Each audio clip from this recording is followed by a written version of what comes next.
Salut, c'est Trado, content de vous retrouver pour la mise à jour de la matrice de trading sur CFD euro-dollar. Je vous rappelle que tout ce qui suit est donné à titre purement informatif. Il n'y a aucun conseil en investissement dans ce qui suit. Vous devez vous rapprocher d'un professionnel pour savoir si l'utilisation des CFD à risque limité correspond à votre profil d'investisseur. Alors évidemment, la séance de ce 25 mars et des séances suivantes vont être déterminées en intraday essentiellement par des repères de plus long terme. On va commencer par regarder le graphe en données journalières pour l'euro-dollar et voilà ce que nous avons. Première des choses, en données journalières, on constate que les cours sont en train de batailler avec un support, celui des 1,0784, 1,0775. Il ne serait pas étonnant que cette résistance donne des difficultés aux traders. Je vous rappelle que déjà sur la séance d'hier, on a réussi à passer au-dessus très largement avant de finalement clôturer dans la zone de résistance. Donc il faut vraiment se méfier de ces velléités haussières auxquelles on assiste actuellement. Je vous rappelle que c'est d'une zone de support qui a été cassée et qui a donc changé de polarité. Et cela fait quand même 3 séances que l'on passe au-dessus en séance, mais que l'on clôture en dessous, ou du moins à l'intérieur de la zone de résistance. Donc il faut se méfier de ce qui se passe actuellement. La prochaine zone de support est celle des 1,0657, 1,0634, zone sur laquelle on a rebondi il y a 4 jours. On va maintenant basculer du côté des données 4 heures pour suivre ça de plus près.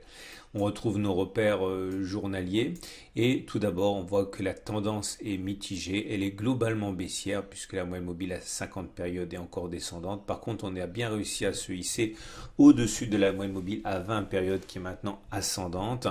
Donc la tendance est globalement baissière mais elle est de moins en moins.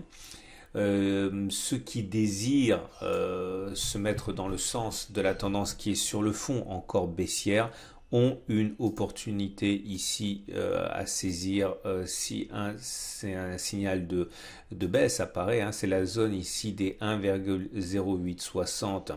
1,0884, c'est une zone de résistance, on le voit bien, cela a martyrisé les cours sur cette zone ici.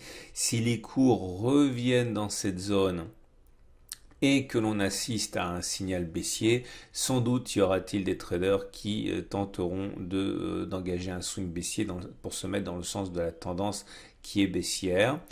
Nous avons également une autre façon d'envisager les choses, c'est en cas de cassure de cet obstacle des 1,0657, 1,0634, c'est un support. S'il devait être cassé à la baisse, il risque d'entraîner dans son sillage les traders baissiers qui rentreront effectivement en action s'il y a encore une fois un signal au niveau des bougies ou un signal au niveau des indicateurs techniques. Maintenant, ceux qui désirent saisir essentiellement des signaux haussiers, sans doute attendre qu'un signal apparaisse sur la zone de 1,0657, 1,0634.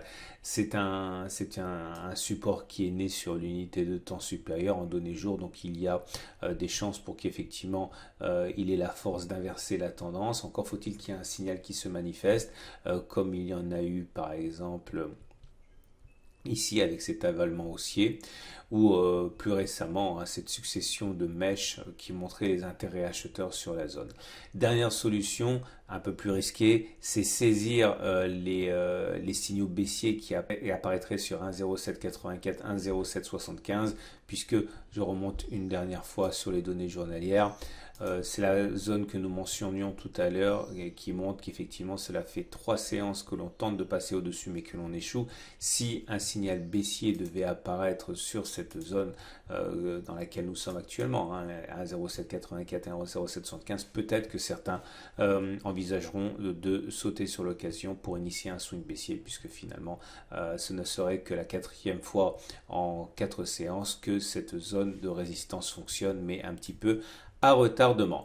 Donc on finit par le consensus client CMC Market pour l'euro-dollar et ce consensus client pour l'euro-dollar il est actuellement à l'achat à 60%. Je vous souhaite une excellente journée et je vous dis à très bientôt pour une autre analyse technique.